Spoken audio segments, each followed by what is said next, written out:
Por ti.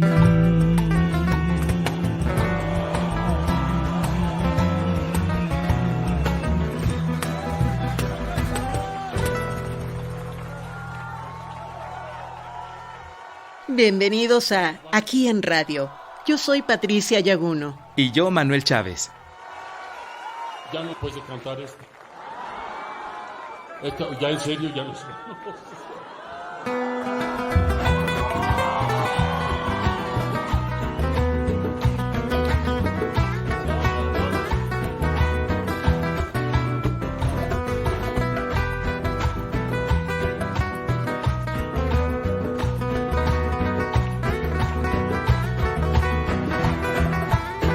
Los 100 años de Macondo sueñan en el aire. El audio que escuchan es de un concierto que ofreció Óscar Chávez el 2 de octubre de 2019 en el Centro Cultural Los Pinos de la Ciudad de México. Fue una de las últimas actuaciones que ofreció.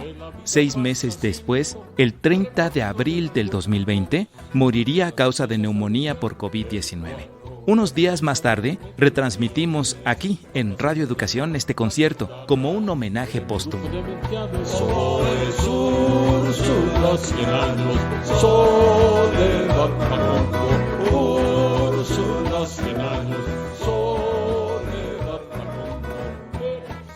Aquí en Radio platicamos varias veces con Óscar. Aunque se le reconoce por su trabajo de recuperación y difusión de la música popular mexicana y latinoamericana, el inicio de su popularidad se debe a la primer película en la que participó, Los Caifanes. Lo que sí ayudó muchísimo al que se movieran los discos que yo ya había grabado y que seguí grabando fue la película. Cuando yo hice Los Caifanes yo ya tenía 3, 4 discos grabados. Los Caifanes es una cinta icónica del cine mexicano de los 60. Fue tal el impacto que tuvo que hasta la fecha, cuando la gente habla de Óscar Chávez, irremediablemente mencionan la película. Recuerdo mucho a Óscar Chávez. Ahí en cabina, en un turno de cabina, estábamos teniendo una charla muy amable. Él es Sergio Alberto Bustos. Es actor y locutor. Por supuesto, le tocó platicar con Óscar, aquí en Radio Educación. Y de pronto pues hicimos invitación al público para que llamara y le hiciera preguntas a Óscar. Y bueno, pues me imagino que todos quienes están participando en esta plática y quienes están escuchándola a través de la frecuencia recordarán a Óscar Chávez en su papel en la película de Los Caifanes y pues que fue a final de cuentas el producto que lo lanzó a él fuerte, pues, que le dio mucha fama, porque bueno, la merecía. Sin embargo, a Óscar Chávez le incomodaba que las personas solo lo relacionaran con la película. Pero a él no le gustaba que la gente lo recordara por eso. Él quería que lo reconocieran y que le reconocieran el trabajo actual que estaba haciendo en ese momento, que también era mucho y muy valioso. Pero a la gente, no, pues le gustaba como recordarlo de esa película y de ese momento. La gente comenzó a llamar a cabina para hacerle preguntas y comentarios a Óscar, pero casi todas eran sobre la película. Entonces, pues a la tercera llamada que entró haciéndole recordar ese momento de Los Caifanes, le dio mucho coraje y se levantó y se fue. Se despidió, dijo, yo son momentos que ya no quiero recordar, ahí nos vemos, adiós, y se fue. ¿Qué hacer ante una situación así? Pero fue algo que a mí me dejó una experiencia muy valiosa para después, ¿no? Y era, a final de cuentas, había que ponerse de acuerdo con la gente que ibas a entrevistar, pues de qué le gustaría hablar para entonces conducir por ahí la entrevista. Pero ese momento fue memorable en mi carrera. Aunque Óscar Chávez fue un hueso duro de roer aquella vez, también mostró que le ganaba alguna emoción, como la mayoría de los personajes del medio artístico, político y cultural con los que hemos platicado aquí en Radio Educación, como a nosotros mismos. Todos somos personajes vulnerables.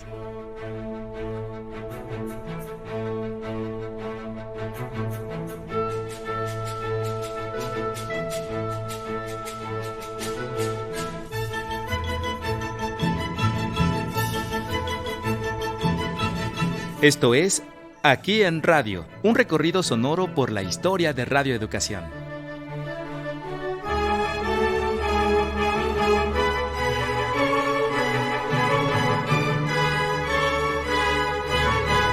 Capítulo 4.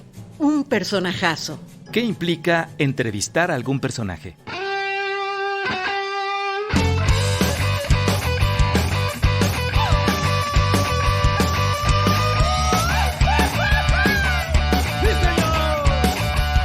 Voy a inventarles una historia muy cortada, lo que en un hoyo muy pesado sucedió. A veces colarse entre las bromas de un grupo de rock que no se toma nada en serio. Soy Andrea Fernández, tengo 46 años en Radio Educación. También alguna vez que me costó mucho trabajo la entrevista fue con Botellita de Jerez. Híjole, no paraban y estaban echando todo el relajo y no me pelaban, y entonces era muy complicado. A ver, jóvenes, vamos a platicar. No sé cómo le hice que me colé con una de sus cuestiones que ellos estaban cotorreando y ya pude hacer la entrevista. Y en otras ocasiones, entrevistar a algún personaje implica cumplir extraños caprichos. Soy Mario Ledesma y llegué a Reeducación en 1991 y yo tuve que hacer Divagarte la realización, finalmente. Divagarte era una revista cultural en vivo, que incluía entrevistas a personajes de las letras, el arte y la cultura en general. Fue uno de los primeros programas que Mario produjo. Y ahí conocí a tantos personajes, entre ellos Pita Amor. Pita Amor, la poeta, narradora y precursora de la liberación de la mujer en los años 50 en México. Para asistir a la entrevista en Radio Educación, solicitó que alguien pasara por ella a su casa. Mi nombre es José Ángel Domínguez, trabajo en Radio Educación desde 1989. Tuve que pasar por ella porque si no, no iba a acceder a la entrevista. Entonces pasé a su casa ahí, Bucareli, unos edificios muy famosos, y salió ya con su asistente en su silla de ruedas, metimos la silla de ruedas, y ahí veníamos para Radio Educación, cuando me dijo: joven, cómprame un pasiflorine. El pasiflorine es un medicamento hecho a base de plantas, que los homeópatas recomiendan para ayudar a dormir y calmar los nervios. Y entonces ya me paré en una farmacia, dije: sí, Pita, con mucho gusto, claro. Ya le compré su pasiflorine, una botellita pequeña, y llegamos platicando muy amablemente a Radio Educación. Pita Amor llegó a Reeducación a una entrevista en silla de ruedas y una señora te impresionaba todo lo que decía. Y ya que entramos, ya que se sentó, dijo: ¿no me van a invitar a algo? Y pues, ¿qué quieres, Pita? Finalmente, antes de empezar la entrevista, dijo: por favor, tráigame pasiflorine y un ron. Dijo: acá, Nico. Y José Ángel fue por el pasiflorine y por su ron. Entonces ya se obtuvo el permiso y Pío Orozco dijo: sí, pues no hay problema. Luis Ernesto Pío Orozco era entonces el director de Radio Educación. Estuvo al frente de la radiodifusora 10 años, de 1991 a diciembre del 2000. Como no se permitía introducir bebidas alcohólicas, él debía dar la autorización. Fuimos a comprar su pachita de ron y pues estaba tomando sorbitos de pasiflorine y su chingere de ron. Así que eso estaba muy bueno y le preguntaron, nuestra productora hizo una pregunta: ¿Y cuál es tu opinión de las drogas, Pita? Son maravillosas, respondió ella, ¿no? La heroína, la morfina dilecta, la estupenda cocaína, la marihuana de ensueño. No sé, empezó a decir ahí varias cosas y pues nosotros estuvimos muy contentos en esa entrevista, realmente. Pita era un personajazo, por supuesto. Uno de los géneros que se ha desarrollado aquí en radio y en la radio mexicana en general es la radionovela.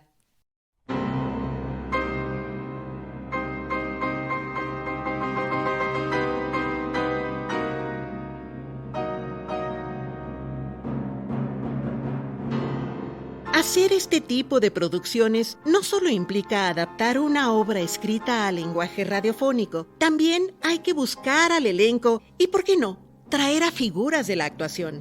Todo eso estaba en la mente de Enrique Atonal en 1991, cuando escribió el guión adaptado de una de las obras más importantes de la literatura mexicana. Él pidió que yo fuera la productora de una radionovela que hizo, que fue La verdadera historia de la conquista de la Nueva España. Ella es Pilar Muñoz. Aquí en radio la llamamos Pili. Además de producir la radionovela, Enrique Atonal le hizo un encargo especial. Entonces, Enrique me había encomendado que yo localizara a López Tarso para pedirle que si podía colaborar con nosotros haciendo el papel, pagándole 2 centavos, ¿no? Y que iban a ser, creo que fueron 50 capítulos cortos. Sí, Pili habla de Ignacio López Tarso, una de las figuras de la época de oro del cine mexicano, así como de los más emblemáticos actores de teatro del siglo XX. Cuando Enrique Atonal escribió el guión, pensó en él para interpretar al personaje principal, Bernal Díaz del Castillo, pero buscar a Ignacio López Tarso no sería una tarea fácil. Recordemos los 90. No había redes sociales ni WhatsApp para mandar un mensaje. El Internet aún no era popular como ahora, por lo menos no en México. No había páginas web oficiales donde buscar el contacto de algún actor o su representante. Existía el directorio telefónico, un libro gordo que traía los números telefónicos de la ciudad, aunque algunas personas preferían que no se publicara el suyo. Además de haber estado publicado el número de López Tarso, difícilmente alguien hubiera sabido cuál era, porque los apellidos reales del actor eran López López. Y en la Ciudad de México, ese es uno de los más comunes. Entonces, ¿cómo lo resolvió Pili? López Tarso en esa época estaba trabajando en una obra de teatro, entonces yo me apersonaba los domingos, me eché la obra como 3 veces, ¿no? Terminando la obra fui a su camerino, toqué a su camerino, me temblaban las piernas, me abrió la puerta del camerino y con un rostro totalmente inexpresivo, no movió una ceja en ningún momento. Yo como merolico le dije, bueno, soy Pilar Muñoz, vengo de una estación cultural que se llama Reeducación y me eché el rollo. Y entonces me dijo, tráigame los guiones y le digo, y me cerró la puerta. Los guiones estaban con Enrique Atonal, que vivía en Francia. Solo había una forma de tenerlos. Por carta, ¿verdad? Le mandé una carta a Enrique para que me mandara guiones. Pasaron varias semanas a que me llegaran los 5 primeros guiones. La segunda ocasión que fui a ver a López Tarso, fui lo mismo, ¿no? Abrió la puerta, totalmente inexpresivo. Le entregué los guiones, cerró la puerta y me fui. Y en esa ocasión le dije, Enrique viene en 2 semanas y quisiéramos tener una conversación con usted a ver si acepta el papel. La tercera ocasión, bueno, ya fui con Enrique, llegamos a su camerino, nos abrió, siguiendo totalmente inexpresivo, nos hizo pasar al camerino, nos sentamos en una camita que tenía ahí para descansar, sacó un portafolios, abrió chiquito, abrió el portafolios, sacó una botella de tequila, 3 caballitos y dijo, sí, perfecto, acepto trabajar con ustedes. Y el resultado fue este. Pues otra cosa peor nos avino, que como en México sabían el concierto que tenían hecho de anegarnos, estaban esperándonos en tierra y en la laguna muchos batallones de guerreros. Y desde que amaneció... Y eso fue padrísimo. O sea, la experiencia de trabajar con López Tarso, no solamente para nosotros, o sea, para Enrique y para mí, sino incluso para los actores. Recuerdo que grabábamos varios capítulos en una sesión, porque eran cortos, realmente eran de 15 minutos, una cosa por el estilo. Y en la primera sesión de grabación, López Tarso se equivocó en un texto hasta el último capítulo. Todos los actores que estaban ahí empezaron a aplaudir diciendo, sí, este hombre es humano, sí se puede equivocar. Era un hombre con mucha entrega a su trabajo, pero sobre todo, o sea, si había que hacer ambiente y bulla, él entraba. O sea, jamás se comportó como una diva, jamás se comportó como yo soy López Tarso. Entonces, eso generó un ambiente de trabajo padrísimo. Ignacio López Tarso, un personaje que muchos hemos colocado en un pedestal, no ha sido el único que ha sorprendido a la gente con la que trabaja por comportarse simplemente como cualquier ser humano. Que nos cuente ella. Mi nombre es Patti Yaguno, Patricia Yaguno, soy de Chihuahua, Chihuahua. Llegué a Radio Educación en el año de 1995. Tuve la oportunidad de entrevistar en un festival en el Caribe a Tania Libertad. Tania Libertad participó en ese festival y me tocó entrevistarla.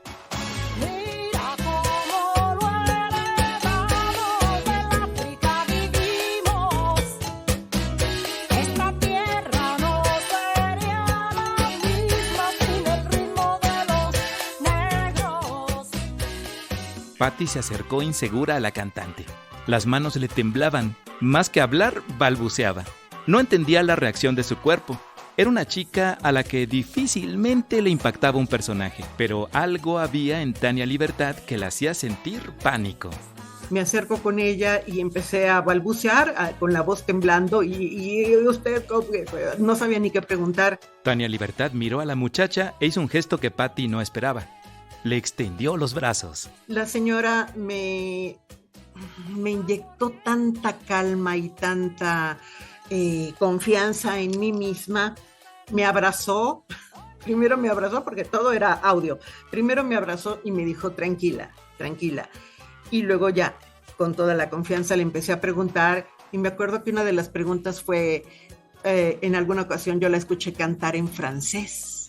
Y le dije, ¿cuál es la diferencia entre cantar en francés y cantar en español para usted, Tania Libertad? Y me dice, la música no se piensa, la música se siente. Así como tú debes sentir la emoción de poder entrevistar y hacer locución, lo mismo nosotros los cantantes. A través de nuestra voz transmitimos nuestra emoción. Tú haz lo mismo. Ese fue mi gran aprendizaje de Tania Libertad. Sí, figuras consagradas han dejado más que parte de su trabajo aquí en radio, pero no solo ellos.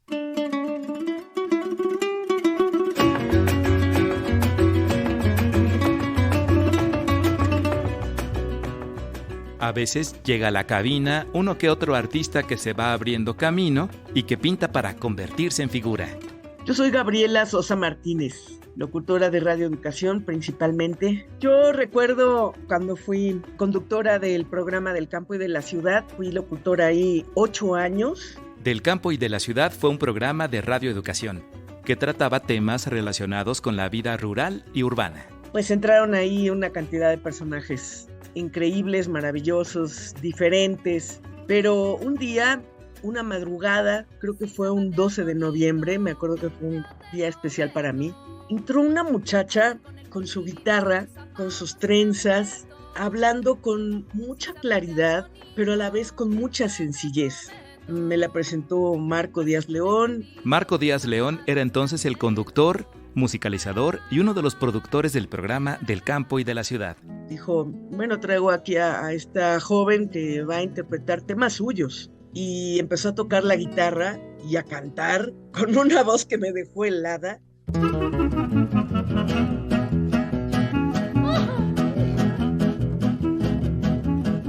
No te hagas loca ni te hagas la interesante, ni me presumas de lo que tú nunca has sido. Pobre changuita, 4 meses te he tenido. Bien vestida y bien polviada, con aguas de pura seda y con zapatos de charol. Ay. Y le dije, ¿sabes qué? Tú vas a llegar muy alto. Tienes una fuerza, una sensibilidad, una creatividad que se sale por los poros. Era Lila Downs. Era Lila Downs quien, desde que yo la vi, me impresionó muchísimo. De pensar en lo que cuestan los vestidos y las medias y zapatos de charol. Ay, changuita, mira nomás. Y el año pasado o antepasado que estuvo en el Festival Cervantino, en las conferencias de prensa y todo esto, le dije, Lila, yo vengo de Radio Educación.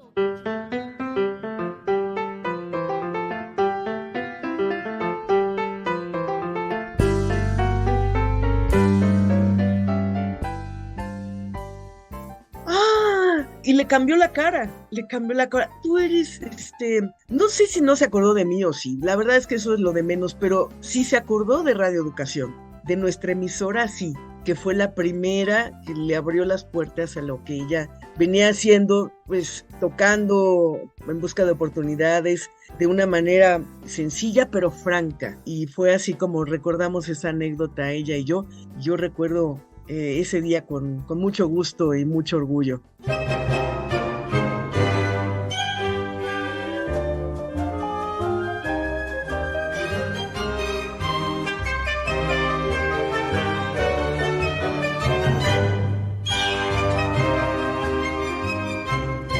Agua marina, la ingrata piedra que no mata.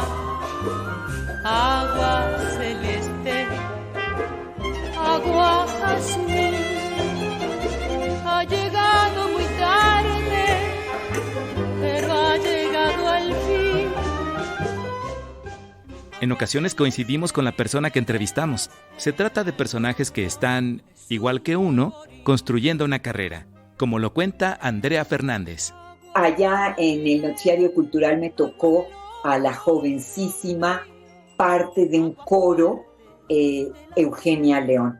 Y fue muy bonito porque ella estaba iniciando su carrera ya como solista, pero todavía formaba parte de un coro, y pues yo estaba iniciando mi carrera como periodista, digamos, radiofónica.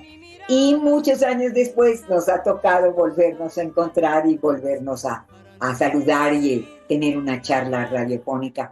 Antes que Lila Downs y Eugenia León, otro músico que iniciaba su carrera también llegó a Radio Educación. Sí, mi nombre es José Luis Guzmán Hernández. José Luis es uno de los locutores con amplia trayectoria aquí en radio. Quisiera traer a colación que también muy joven, allá por los años 70, llegó a los estudios de Radio Educación en la colonia Morelos un personaje talentoso, ya desde entonces talentoso, Carlos Maceiras, un joven guitarrista en aquellos ayeres. En efecto, Carlos Maceiras está considerado como uno de los mejores guitarristas latinoamericanos y un divulgador de la música popular de todos los continentes. Lamentablemente, recientemente fallecido. Carlos Maceiras creció con Radio Educación. Al primer programa que llegó allá se llamaba La Semana de, y entonces se invitaba a un artista y se le dedicaba una semana con programas de 15 minutos, ¿no? Y entonces se grababa toda la semana y se iba difundiendo cada día de la semana esa entrevista de 15 minutos. Así es que yo creo que esto hay que mencionarlo porque él, al igual que la institución de Radio Educación, él fue creciendo también junto con la Radio Educación. Otro proyecto que creció junto a Radio Educación en las últimas 4 décadas es hoy una de las escuelas de música más importantes del país, el Centro de Capacitación Musical de la Región Mije, al que alumnos y profesores conocen como CECAM.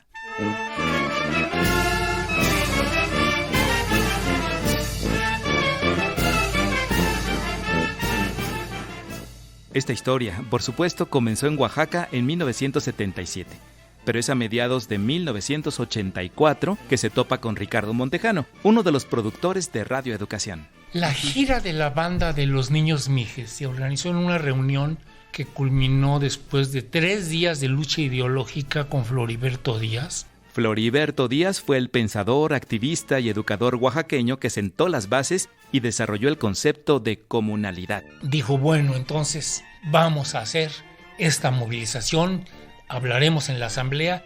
La asamblea aprobó que la banda infantil del CECAM hiciera la gira en la Ciudad de México.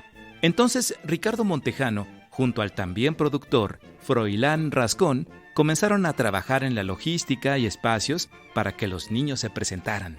Y nos soltaron a Froilán Rascón y a mí el paquete de traer a la banda de los niños Mijes con 14 o 15 conciertos en todas las plazas de la capital, con un baile en el Salón Los Ángeles, con apariciones en el Canal 4, también con Saldaña en el Canal 13 y en el Canal 4, que era de Televisa. La gira llamó la atención. ¿Cómo era posible que niños que no rebasaban los 16 años estuvieran al nivel de los músicos de conservatorio? La música es un elemento cultural importante para la comunidad mije. Está presente en sus ritos, mitos y festejos. Es importante en sus relaciones sociales y les da identidad. Las bandas mijes tocan en las bodas, en los funerales, en el panteón, durante el festejo de la independencia, en la fiesta del santo patrono del pueblo, en Navidad. Hay pueblos mijes donde los niños aprenden antes a leer música que español. No es casualidad entonces que los niños de la banda infantil del SECAM tocaran también. Y repercutió muchísimo. Como fue ya en el 85, en febrero, a finales de año, después de los sismos, había una conmoción en las instancias culturales y dijeron, vamos a darle el Premio Nacional de Cultura Popular a la banda de los niños mijes. Oficialmente se llamaba Premio Nacional de Artes y Tradiciones Populares. Luego fue absorbido por el Premio Nacional de Artes y Literatura, que actualmente tiene la categoría en Artes y Tradiciones Populares. Y ahí, en Los Pinos, estuvo Floriberto Díaz con Miguel de la Madrid, el presidente, dándoles el Premio Nacional de Cultura Popular a la banda de los niños mijes. Y le preguntó Miguel de la Madrid a Floriberto Díaz, señor Floriberto Díaz, ¿y qué necesitan los mijes? Floriberto Mula, al fin, le dijo, nada más con que amarrara usted sus perros, señor presidente, se lo agradeceríamos. Y entonces fue la nulificación de Mauro y Mario Rodríguez Cruz, caciques priistas que tenían apretado el cogote del pueblo mije. Librarse de estas dos personas y el premio no fueron las únicas consecuencias positivas que dejó aquella gira de la banda de niños músicos del SECAM por la Ciudad de México. Y además del Premio de Cultura Popular, se construyó pues esta cultura de la radio mije, en donde hoy Radio Gempoj transmite y llega su señal a más de 500 comunidades indígenas, zapotecas, mijes y chinantecas. Las labores que se realizan a partir de las iniciativas de Radio Educación son gigantescas. Tal vez por eso, no solo personajes ligados al arte y la cultura se acercan a Radio Educación para compartir sus trabajos y experiencias. También lo han hecho políticos e incluso militantes de causas que requirieron en algún momento tomar las armas. Yo soy Natalia Luna, entré a Radio Educación en el año 2009. Federico Ramírez hace un par de meses da la primera entrevista, por así decirlo, para radio y para medios, a Radio Educación, y él, quien participó con el movimiento estudiantil del 68, pero que además en el 72 inició esta militancia en las Fuerzas de Liberación Nacional, de la cual fue integrante y también dirigente, porque fue comandante del brazo armado de este grupo, que es el antecedente del Ejército Zapatista de Liberación Nacional, ¿no? Y aunque ya después él se desliga de ambas estructuras clandestinas a finales del 93, antes de que se haga el levantamiento, recibir su testimonio a través también de que ya pudo contar toda la historia a través de su libro Secretos del Clandestinaje, que fue las vidas que alumbraron el levantamiento zapatista, me pareció muy importante que fuera en Radio Educación. Durante sus años de militancia, Federico Ramírez fue conocido como Comandante Rodrigo. Su novela, Secretos del Clandestinaje, las vidas que alumbraron el alzamiento zapatista, salió a finales de 2023.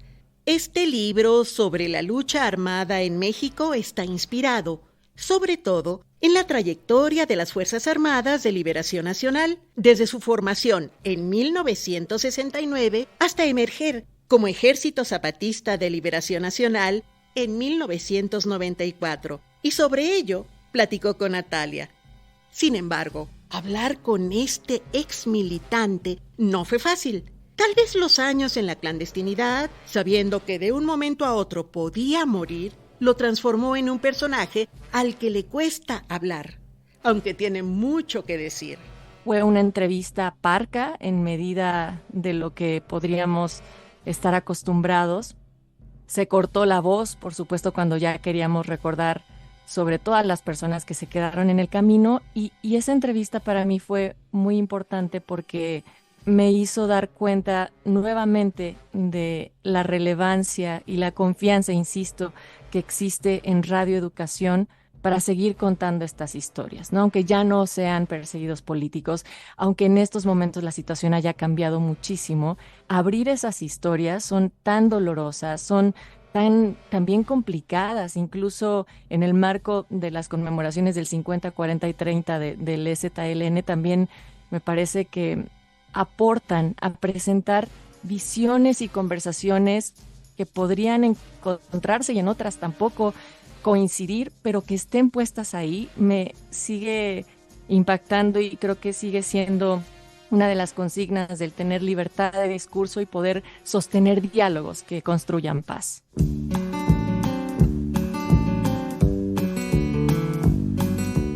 Y es probablemente por eso que los personajes regresan a Radio Educación, porque hay confianza.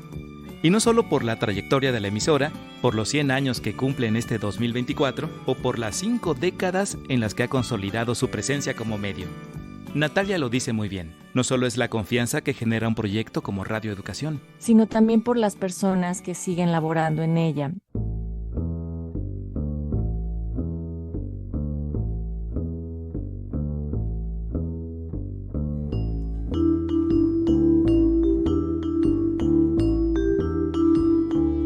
Esto fue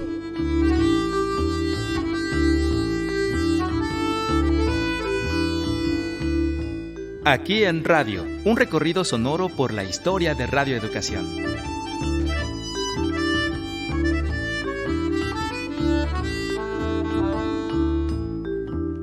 La Radio Centenaria.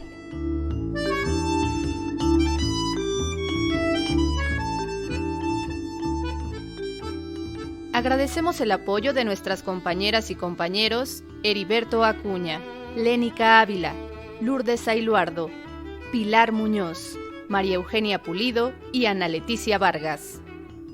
En el equipo de producción, Servicio Social, Gala García, Adriana Cornejo, Brandon Vela, Javier Embriz, Daniel González, David Castañeda y Jimena López. Ingenieros de audio, Luis Luna y Fortino Longines. Musicalización, Heréndira Salazar. Asistencia de producción y voz, Alma Lilia Martínez. Asistencia de producción, Jocelyn Vega. Edición, Jorge Humberto Chávez. Conducción, Patricia Yaguno y Manuel Chávez. Guión e investigación, Memo Bautista. Producción y coordinación general, Laura Elena Padrón.